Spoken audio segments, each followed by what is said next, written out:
Hey everybody, welcome back to Bottom Shelf Bar. That's Connor. That's Paul. Connor, what are we drinking right now? Tonight we are drinking Castillo Gold Rum.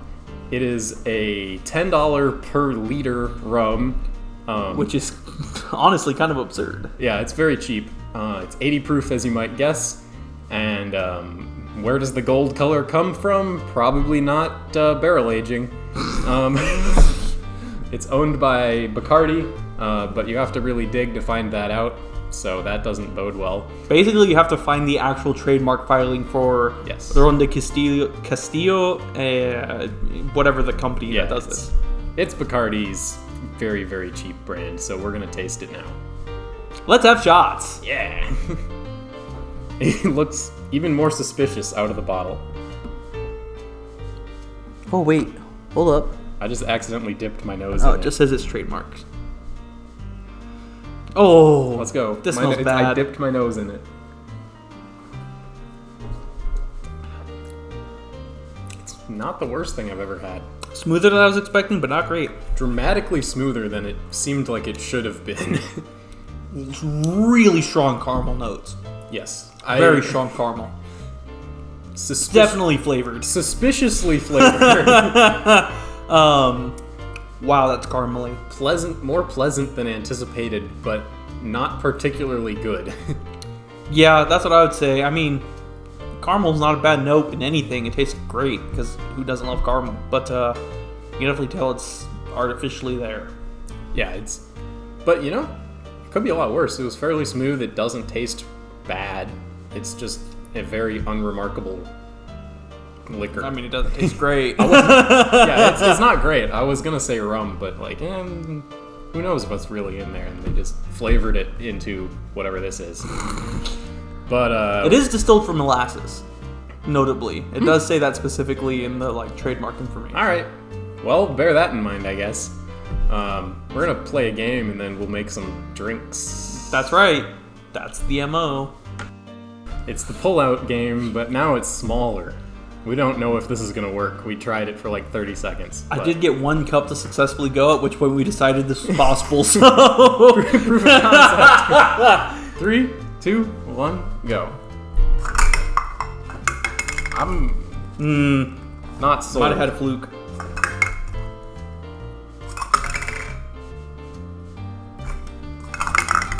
What the heck? Potentially impossible.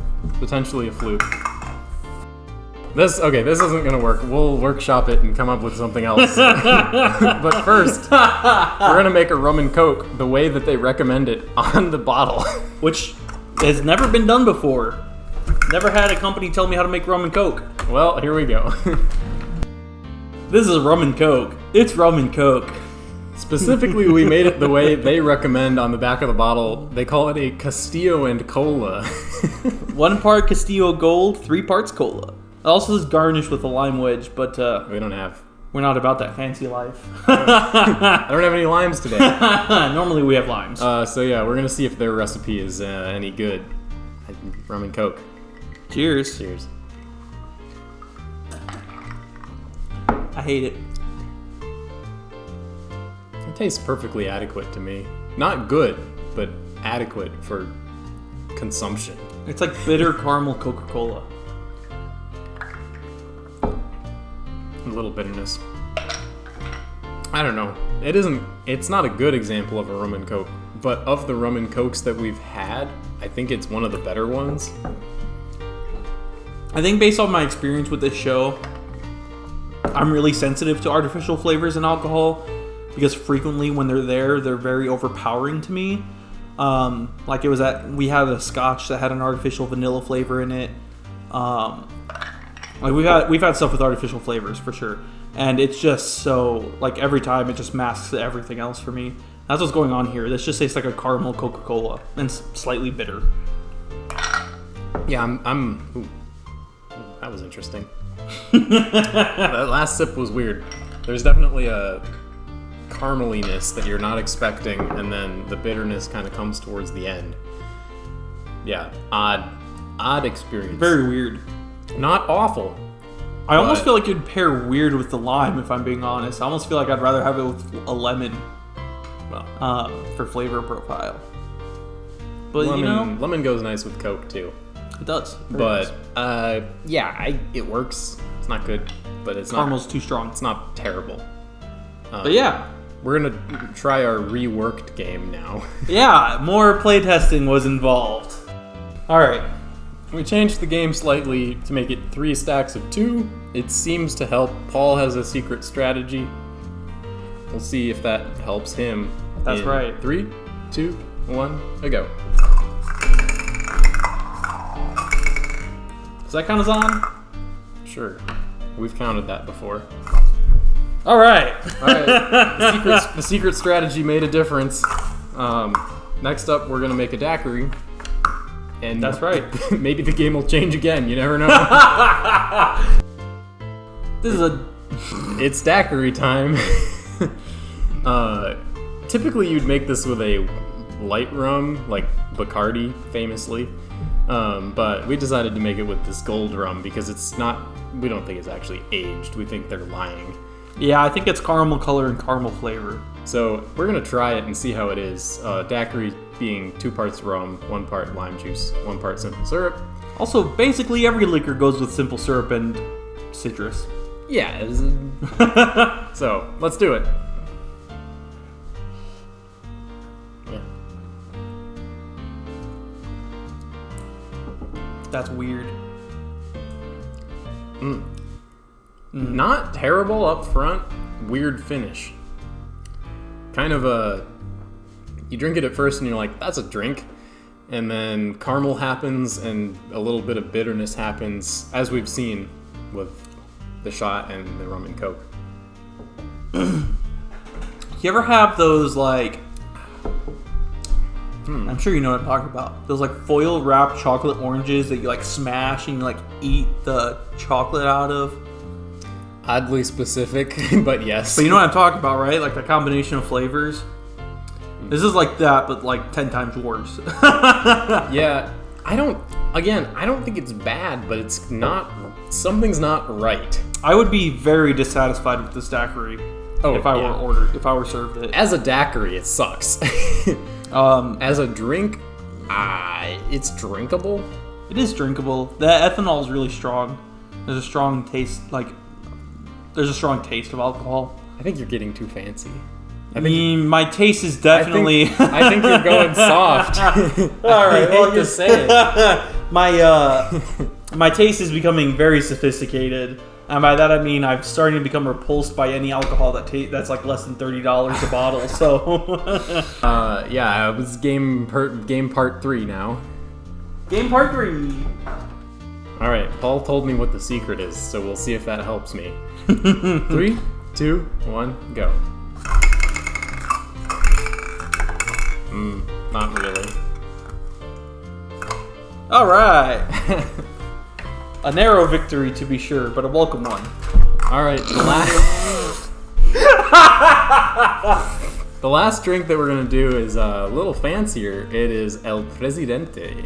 We'll explain that in a minute. All right, this is a drink called El Presidente. It consists of 1.5 ounces of your rum of choice, traditionally an aged rum, an equivalent to 1.5 ounces of Lillet Blanc or whatever sweet vermouth you like. Yeah. It depends on who you ask what you're supposed to use. I was gonna say if you like Lillet Blanc but want something a little bit more complex, I would go with Dolin sweet vermouth. It's very good. Yeah, arguably you're supposed to use sweet vermouth, but I know that we like Lillet Blanc, so it's very good. That's what we used. And then you put in 1/4 ounce of Curacao, or we use triple sec because that's what we have. And then a bar spoon of grenadine, which is how it gets this color. What's interesting to me about this is this seems to me, and I haven't done any research on the cocktail, this was Connor's thing.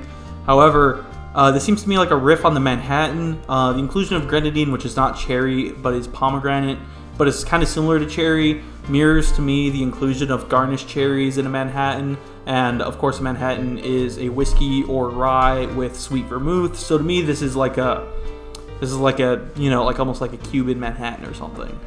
Yeah. Or in this case, Puerto Rican. That's right. So let's try it. I'm very interested. Yeah. Also, this is Connor's first stirred drink he's ever made. Yeah, that's...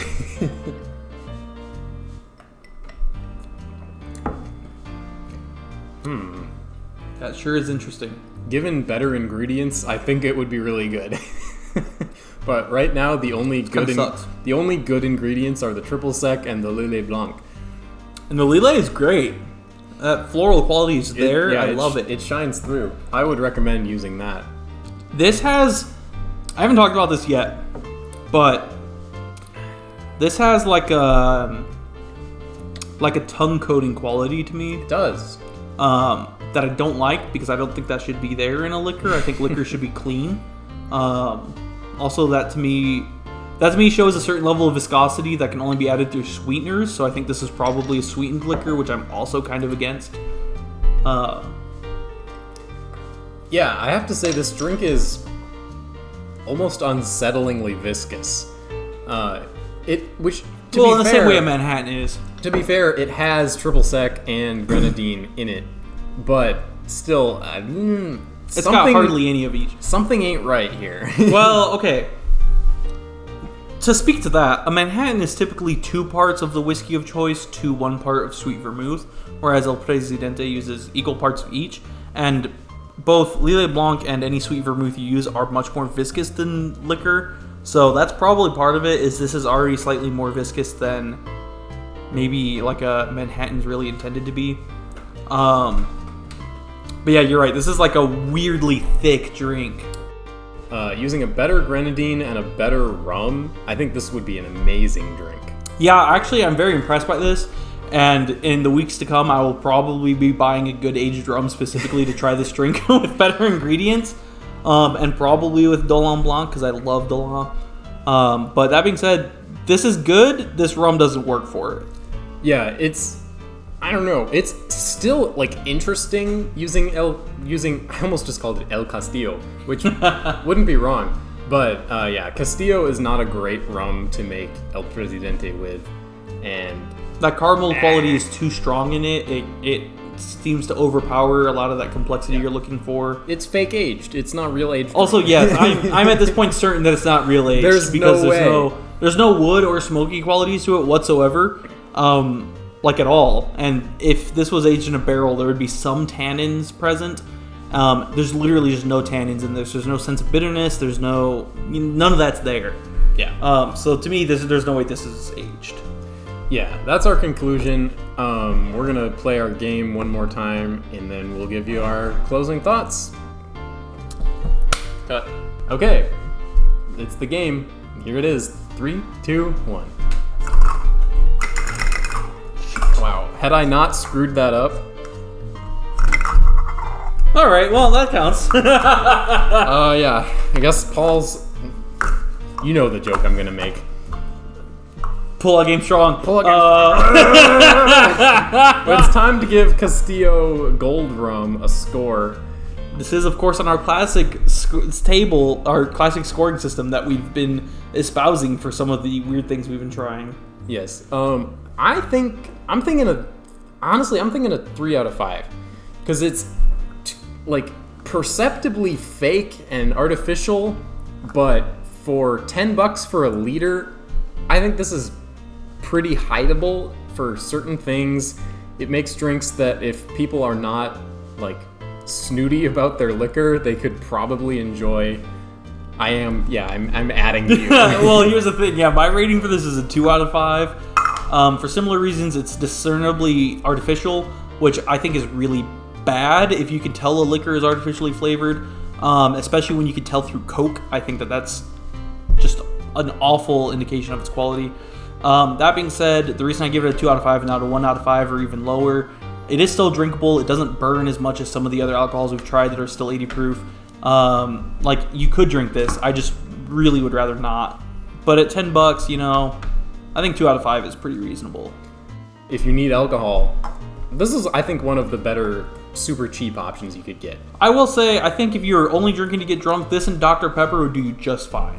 Like, literally, the caramel flavor would go well with Dr. Pepper. I think you'd do great. There you go. This has been Bottom Shelf Bar. I'm Connor. I'm Paul. And we'll see you in the next episode. As always, let us know if you want to see anything in the comments down below. Peace. If you can buy it by the liter, it's probably bad.